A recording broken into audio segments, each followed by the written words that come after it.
Apa kabar adik-adik semuanya? Semoga kita selalu sehat dan selalu dalam lindungan Tuhan Yang Maha Esa.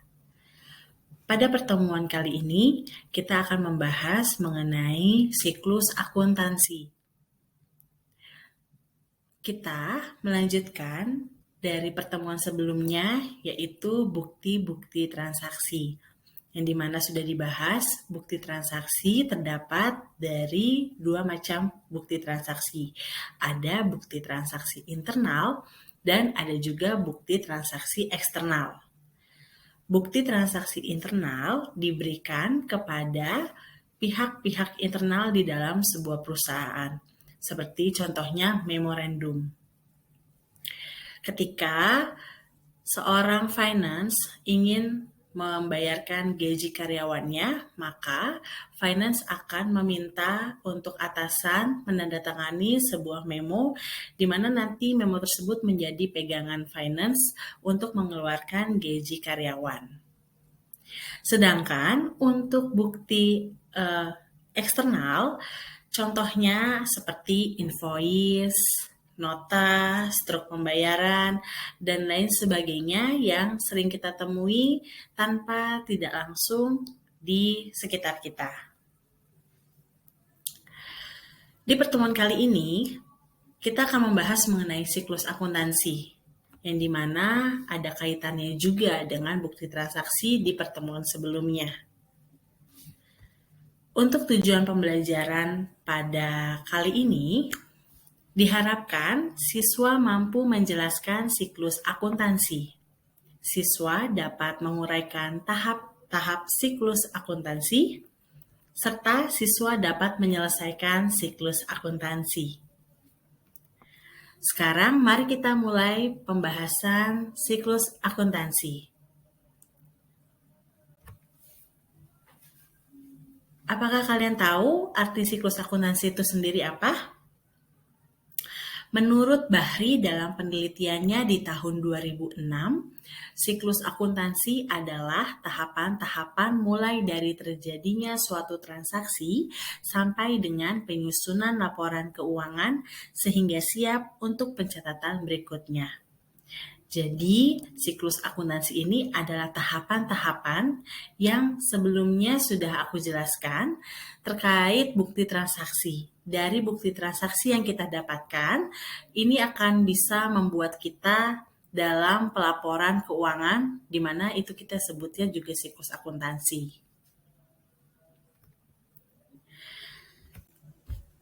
Untuk alur akuntansi itu sendiri, berawal dari bukti transaksi. Setelah itu ada jurnal. Setelah kita membuat jurnal, kita masuk ke dalam buku besar. Buku besar ini nanti akan kita tuliskan setiap akun dalam jurnal umum. Jadi seperti memfilter atau menyaring setiap akun, seperti itu. Lalu ada neraca saldo, kemudian membuat jurnal penyesuaian.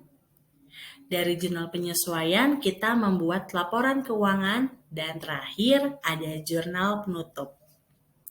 Mari kita bahas satu persatu terkait alur siklus akuntansi ini.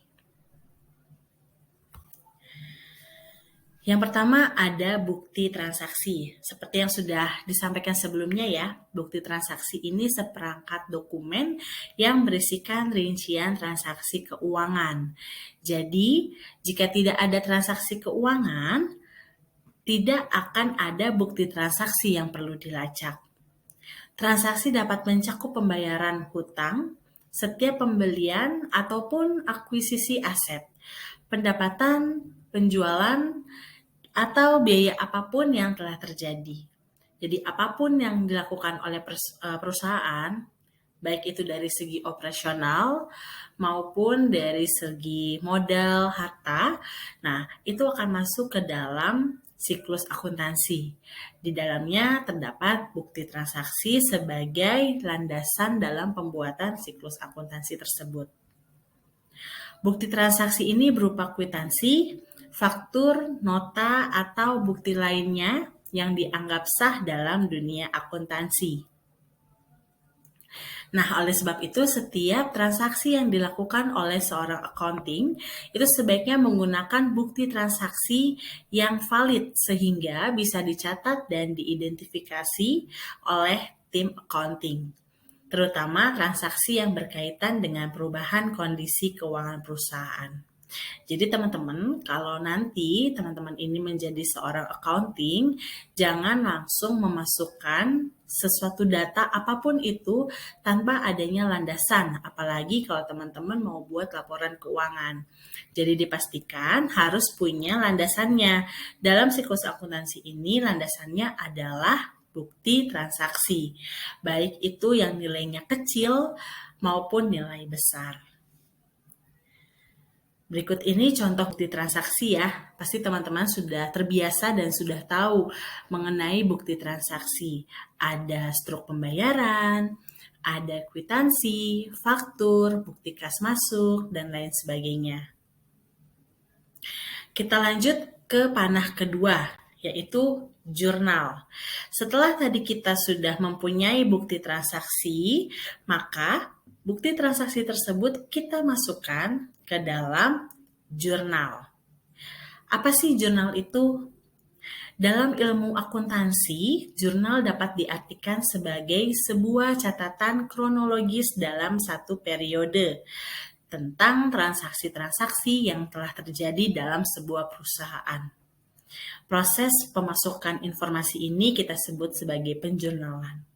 Jadi kalau kita mau tahu laporan keuangannya itu ada apa saja, ya kita harus menjurnal dulu. Kita harus masukkan dulu bukti-bukti transaksi tersebut. Berapa yang keluar dan berapa yang masuk, balance atau tidak. Setelah transaksi sudah terjadi, bukti transaksi tersedia, langkah selanjutnya masuk ke dalam proses pencatatan jurnal. Kita sebutnya juga ini adalah jurnal umum. Dalam proses penjurnalan, setiap transaksi dibagi dua. Ada debit dan ada juga kredit. Contohnya adalah sebagai berikut. Untuk penulisan jurnal umum, harus adanya keterangan instansi yang berlaku. Misalnya, teman-teman semua kerja di toko bangunan Jaya Abadi. Berarti teman-teman harus tulis toko bangunan Jaya Abadi. Di bawahnya kasih keterangan apa yang sedang teman-teman kerjakan ini. Tentunya adalah jurnal umum. Lalu periodenya. Periode ini dituliskan berdasarkan tanggal terakhir dari bulan yang berjalan. Karena bulan yang berjalan adalah Agustus, maka periodenya adalah 31 Agustus 2000 sekian. Kalau misalnya teman-teman itu mau membuat laporan keuangan di bulan Februari, tepatnya di akhir bulannya itu adalah tanggal 28. Maka periodenya adalah 28 Februari 2000 sekian. Seperti itu. Di sini juga udah ada ya contohnya. Ada tanggal, ada keterangan, ada referensi, dan ada keterangan saldo debit dan juga kredit. Boleh teman-teman lihat ya, pada tanggal 2000 sebenarnya ini mohon maaf salah ya teman-teman, seharusnya 2007 sesuai dengan judul ya, sesuai dengan periode yang sedang ditulis. Misalnya ini 2007 Agustus, tanggal berapa? Disesuaikan.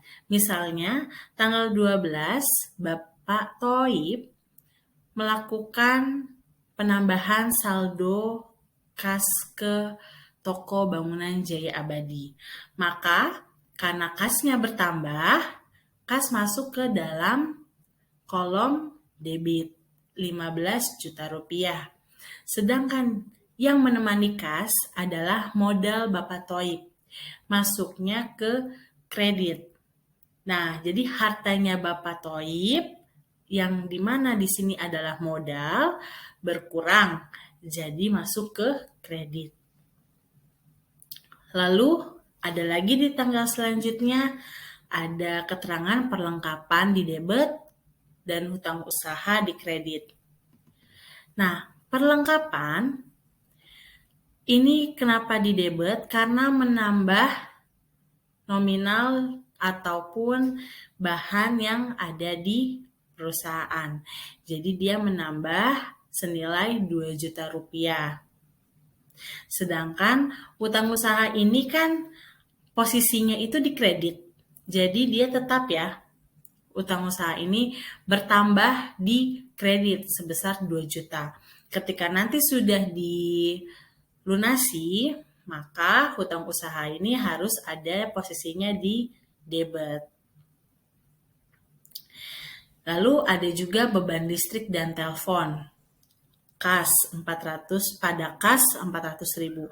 Beban listrik dan telepon pada kas 400.000 ini berarti ada pengeluaran untuk beban listrik dan telepon sebesar 400.000 di mana kasnya jadi berkurang 400.000. Seperti itu. Jika misalnya kasnya tidak berkurang, maka hasilnya nanti tidak balance karena perusahaan sudah mengeluarkan uang untuk beban listrik dan telepon, sedangkan kasnya masih tetap di debit. Itu pasti akan salah ke depannya. Dan jurnal umum ini adalah penentu pada akhir nanti kalian membuat laporan keuangan. Jadi tolong dipastikan ketika kalian sudah membuat jurnal umum, itu sudah benar-benar balance antara debit dan kredit. Jika masih ada yang belum balance, maka harus dipastikan lagi, harus kalian cek lagi, apa yang membuat tidak balance. Seperti itu. Contohnya ini ya, totalnya ini seharusnya 17.400.000 rupiah. Debit dan kredit harus sama.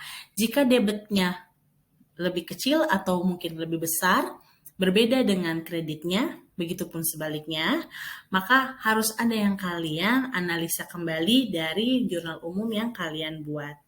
Yang penting jangan sampai salah menaruhkan akun. Kita lanjut ke panah selanjutnya. Setelah tadi ada bukti transaksi, kemudian bukti transaksi itu di jurnal, ada buku besar. Nah, buku besar ini sebenarnya adalah biasa kita sebut posting. Posting itu bisa kita ingat dimasukkan ke dalam posnya masing-masing. Kenapa bisa dibilang dimasukkan ke posnya masing-masing? Karena buku besar ini secara umum dapat diartikan sebagai kumpulan rekening pembukuan yang berisikan informasi aktiva tertentu yang dicatat dalam satu periode tertentu. Nah, dalam sebuah perusahaan dipastikan memiliki berbagai daftar rekening buku besar. Contohnya, seperti yang sebelumnya, di toko bangunan Jaya Abadi di sini ada akun kas, akun modal Bapak Toib, akun perlengkapan, akun hutang usaha, akun beban listrik telepon, dan ada akun kas lagi. Nah, nanti ketika kalian membuat buku besar, kalian harus bisa memasukkan semua akun-akun tersebut sesuai dengan nama akunnya. Jadi seperti memfilter mana yang kas, mana yang piutang, mana yang hutang, mana yang perlengkapan, mana yang pendapatan, mana penjualan, mana pembelian, seperti itu. Jadi jangan disatukan lagi, karena ini sudah masuk ke buku besar. Sudah bukan jurnal umum lagi. Justru buku besar ini didapatnya dari jurnal umum. Masing-masing rekening yang ada dalam buku besar tersebut diberi nomor-nomor kode tertentu. Tujuannya memudahkan ketika proses identifikasi dalam jurnal tersebut. Seperti yang sudah disampaikan tadi ya. Misalnya, kas ini nomornya 111. Maka nanti ditulislah akunnya akun kas, nomornya nomor kod 111, nanti masukkan kasnya berapa. Misalnya kas di debit itu ada 15 juta. Masukkan kas di debit 15 juta. Kemudian ada lagi pengurangan dari kas 15 juta itu misalnya 400.000. Berarti ditambah lagi 15 juta dikurang 400.000, berapa jadinya? Seperti itu. Contohnya seperti ini ya teman-teman ya. Nah, di sini ada jurnal umumnya modal Krishna. Jadi ada kas pada modal Krishna senilai 30 juta rupiah. Akun kasnya dimasukkan, sesuaikan ya akun kas nomornya 111. JU1 ini adalah jurnal umum halaman keberapa? Kalau halaman pertama tulis JU strip 1. Kalau adanya di halaman kedua, tulis lagi JU strip 2. Masukkan kas di akun kas. Masukkan modal Krishna di akun modal Krishna. Disesuaikan sesuai dengan yang ada di jurnal umum.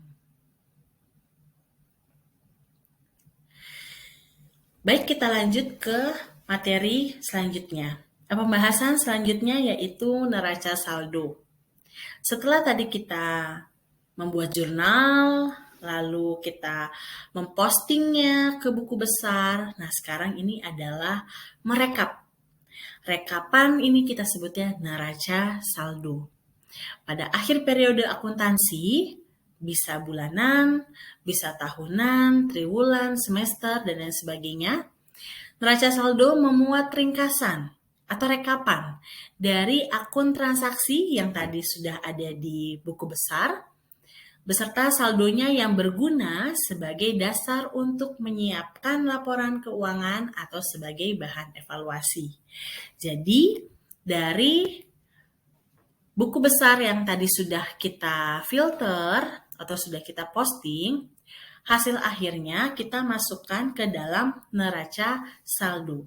Seperti apa bentuk neraca saldonya? Seperti ini ya teman-teman.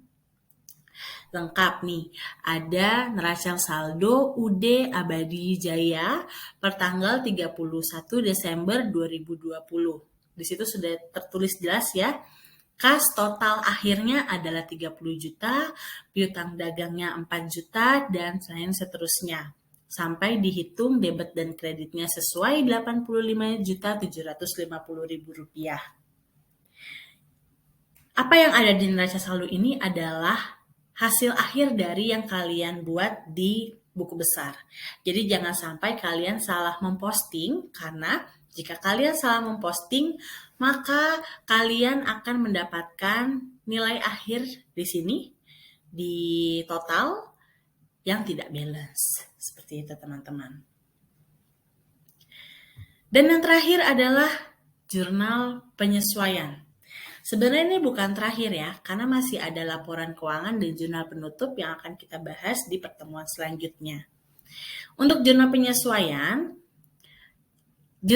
ini ada jika ada suatu kondisi tertentu yang transaksinya belum tercatat atau ditemukan ada kesalahan dalam neraca saldo.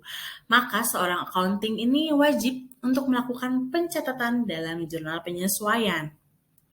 Nah, akhir periode dari akuntansi perusahaan, jurnal penyesuaian ini harus diposting ke akun-akun tertentu pada akhir periode akuntansi agar sesuai dengan kondisi sebenarnya berdasarkan akuntansi akrual sehingga perusahaan dapat membuat laporan keuangan dengan tepat. Kita langsung kepada contohnya. Ya, seperti ini ya, jurnal penyesuaian itu. Terkadang jurnal penyesuaian ini disesuaikan berdasarkan dengan penyewaan, atau penyusutan, atau iklan yang sudah dibayar terlebih dahulu, atau beban gaji, hutang gaji, seperti itu teman-teman. Ya, seperti yang ada di contoh ya, beban sewa pada sewa dibayar di muka. Jadi sebelumnya ini sewanya itu sudah dibayarkan 10 juta rupiah. Nah, tapi kenapa beban sewanya masih ada gitu ya teman-teman ya. Nah, sedangkan sewa dibayar di mukanya ini memang sudah kita bayarkan terlebih dahulu. Jadi sewa dibayar mukanya ditaruh di kredit, sedangkan beban sewanya di debit. Begitupun seterusnya. Untuk merespon dari materi yang sudah didengar pada hari ini, Silakan teman-teman membuat tugas individu, siklus akuntansi dari jurnal umum sampai dengan jurnal penyesuaian. Teman-teman boleh screenshot atau foto tugas individu yang di layar kaca. Boleh sambil dilatih supaya semakin lancar untuk menggunakan atau menyelesaikan siklus akuntansi.